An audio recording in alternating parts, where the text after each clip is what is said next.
Hello and welcome to my channel. Well, I was sent this a couple of medieval utensil sets by an anonymous person, so thank you, anonymous. And I did a little research on eating in medieval times and stuff like that, and usually only nobility and stuff like that had metal utensils and stuff, and a fork was not present in mostly medieval times. Um, they usually used just their hands. They would wash. Something fell off over there. They would wash their hands before eating, and they would wash their hands afterwards. But they would eat mostly with their hands. They would have a knife to cut up. Pretty much they would just bring a knife with them, and if they were eating somewhere, usually a spoon was provided. They said the peasants couldn't, afford even metal stuff, so they would make wooden spoons and even wooden knives, which I guess it would work, But you talk about no good, not very good edge retention. But these are pretty cool. What I like about this one is the way that this was twisted and curled, and so when you hold it in your hand, look at that. It just it's just like a perfect little guard there, a little finger guard. And this guy's pretty sharp. Now, also, in medieval times, there was no stainless steel. So a lot of what we take for granted, stainless steel cutlery and everything, wasn't present. It's only a very recent thing for us. So I guess they used silver, because they call it silverware. And silver doesn't rust. It'll tarnish, but it won't rust. But anyway, this is a cool little set. It came like this. This one is from Right Edge. And let me show you the other set. This one came from this guy, Muhammad Endul. So this one has a little leather, a little bit better leather thing, like a tool roll and everything. And it's similar, it's like twisted metal, everything. This one they bent this down, but they could have had that curled around, but since it was coming to a point, it was probably going to be too pointy, as opposed to this. But I think this design is much more ergonomic than this one. This one's all right. I mean, you put your finger up here, and it'll be all right. But it's not really a hot spot. But yeah, this one's perfect. Of course, you can't get all the way up there, but I mean, I guess you could if you wanted to do like that. Some really tough steak and everything.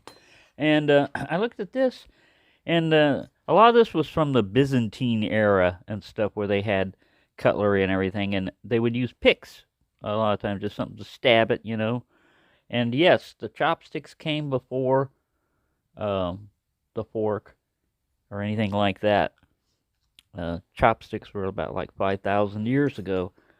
All right, now the fork is odd because it was considered at one time sacrilegious to use a fork because it's like the devil. It's a pitchfork, they thought it was something like that.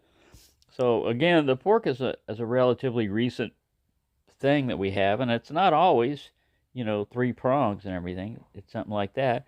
And the main thing is a spoon.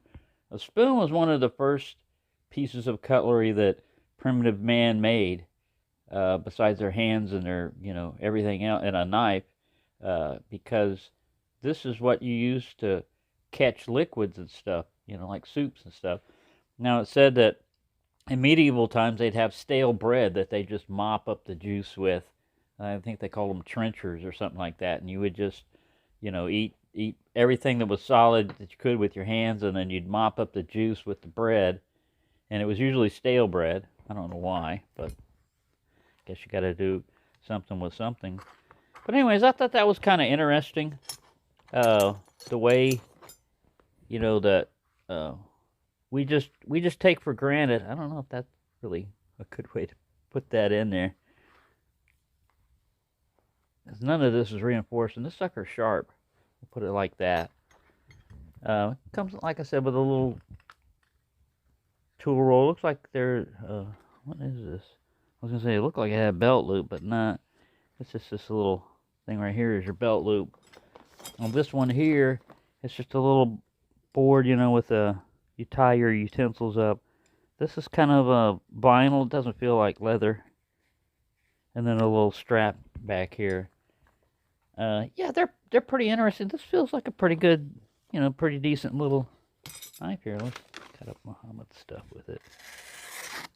Yeah, it could use some stropping, but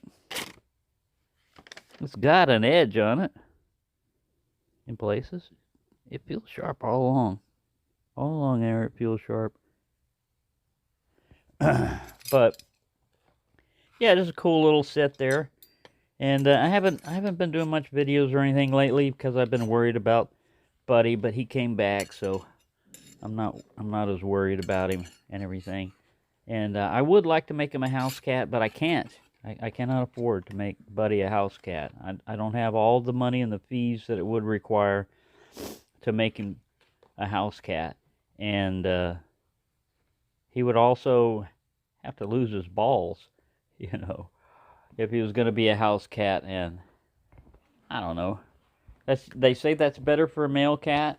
You know, it increases their life and lifespan and reduces some potential problems in the future and everything. But you know, I never really intended for him to even be a house cat at all. I mean, I just basically liked him and fed him.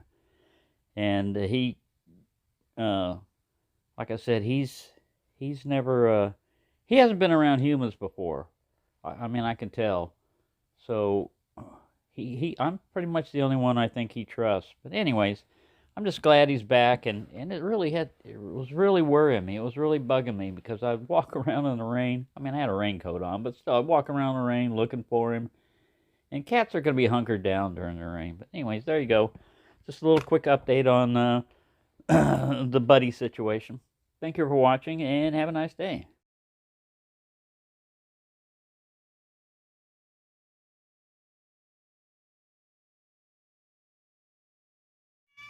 Here we go. Want to go outside?